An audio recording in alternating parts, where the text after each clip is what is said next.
importante au Maroc, j'ai relevé ce commentaire d'un spécialiste: le Maroc n'est pas un pays où la terre est fréquemment secouée.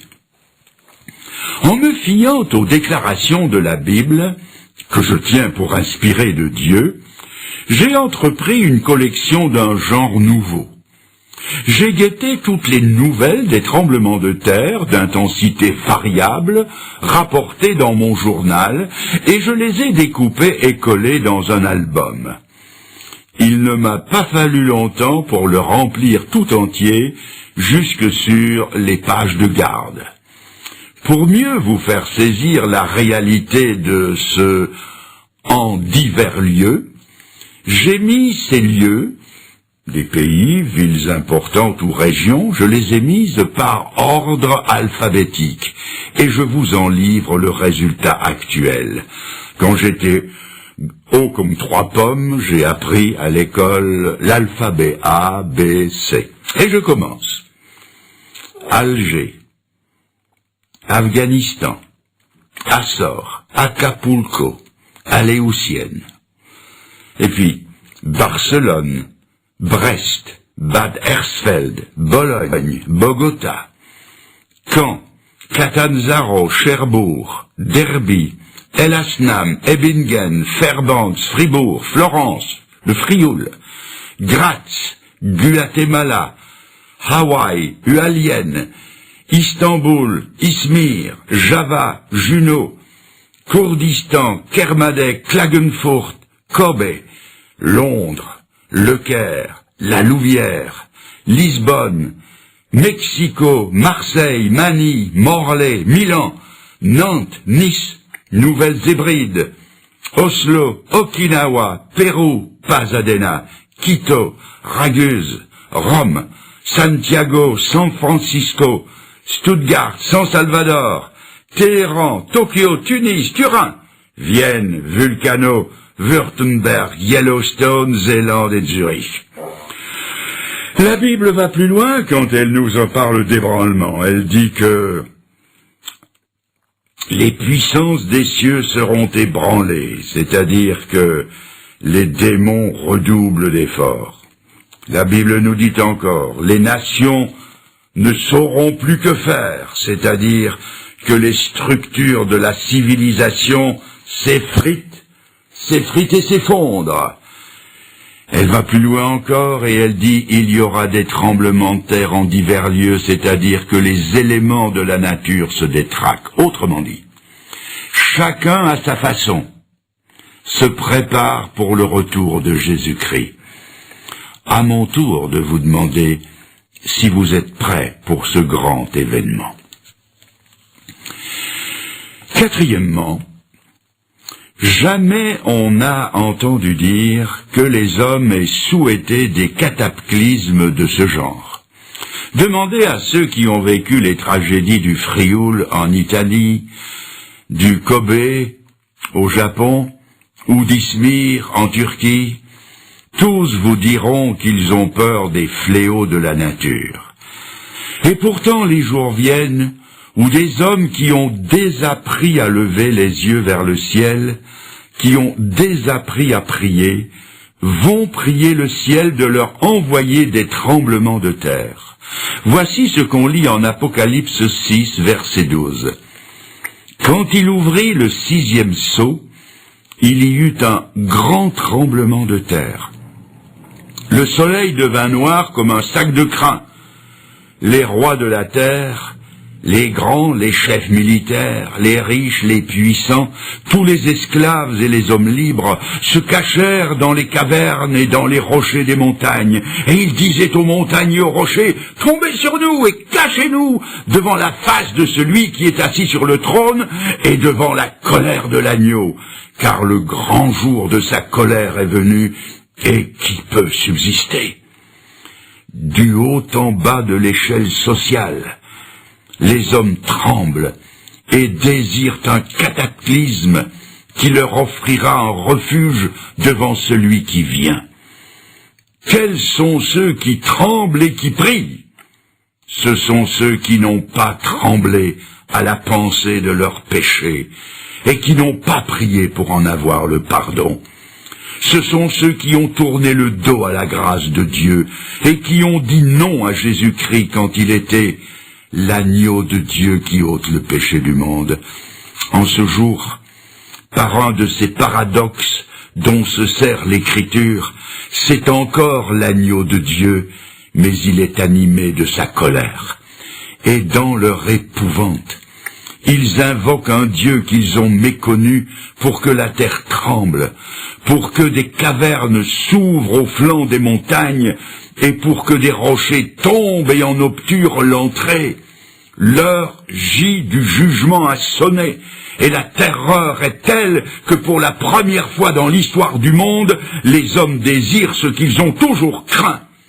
Il y a quelques années au Chili, lors de violentes secousses sismiques, on a vu des hommes se jeter à genoux en pleine rue et demander au ciel d'arrêter le tremblement de terre.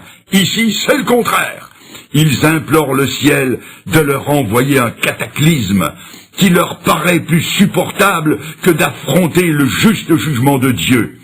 Mes amis, si vous refusez le seul refuge que Dieu offre en Jésus-Christ, vous vous préparez pour ce jour-là. Il demande que les rochers se fendent, que des cavernes s'ouvrent au flanc des montagnes, qu'ils puissent s'y engouffrer, et que derrière eux des tonnes de matériaux tombent pour en obturer l'entrée. Mes amis, n'attendez pas. N'attendez pas que sa grâce se change en jugement et son amour en colère, mais que plutôt, comme pour ces deux femmes qui cherchaient le Seigneur en allant au sépulcre, vous entendiez la promesse. Pour vous, ne craignez pas. Je continue encore un autre chapitre. C'est le chapitre 4 du livre des Actes des Apôtres qui nous fait assister maintenant à une réunion de prière des chrétiens persécutés de l'Église des premiers temps, dont voici un abrégé à partir du verset 24.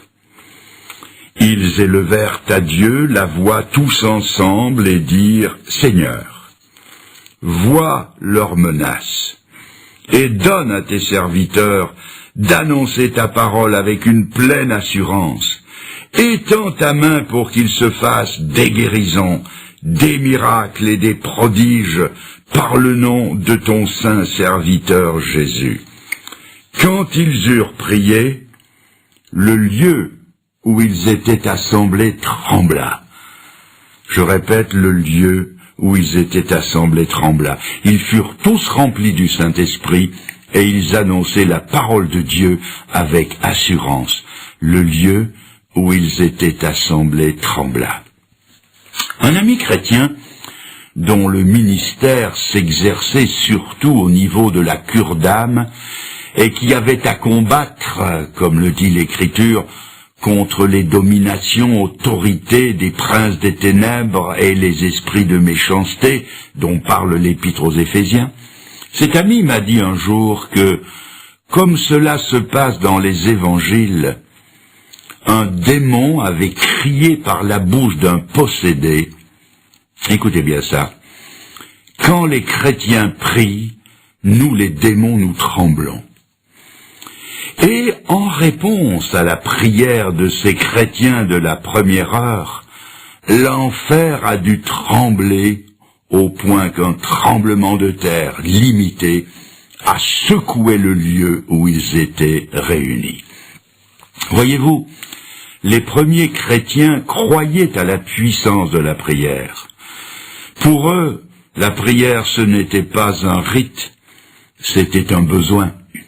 Ce n'était pas un petit acte de piété, c'était un impératif.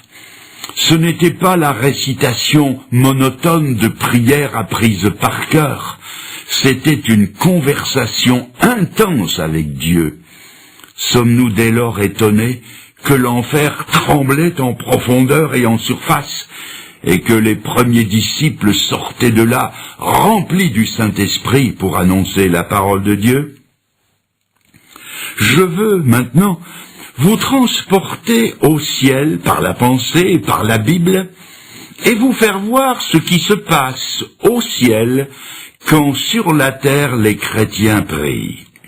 Dans l'Apocalypse, au chapitre 8, versets 3 à 5, l'apôtre Jean nous transmet une vision céleste empruntée en partie à l'Ancien Testament. Je lis. « Je vis les 7 anges qui se tiennent devant Dieu, et un autre ange vint, et il se tint sur l'autel, ayant un encensoir d'or.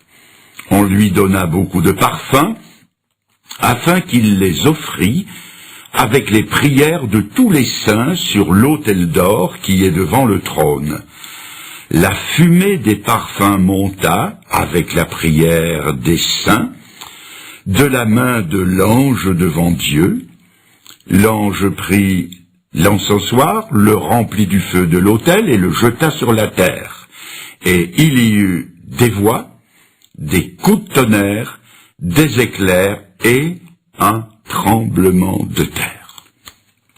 Dans cette vision, on voit un ange qui représente le seul médiateur entre Dieu et les hommes qui est Jésus-Christ, selon ce qu'en dit 1 Timothée, chapitre 2, verset 5.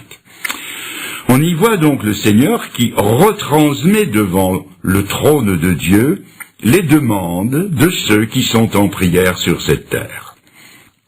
Avant d'aller plus loin, permettez-moi une courte digression sous forme de question. Quand quelqu'un prie, jusqu'où monte sa prière?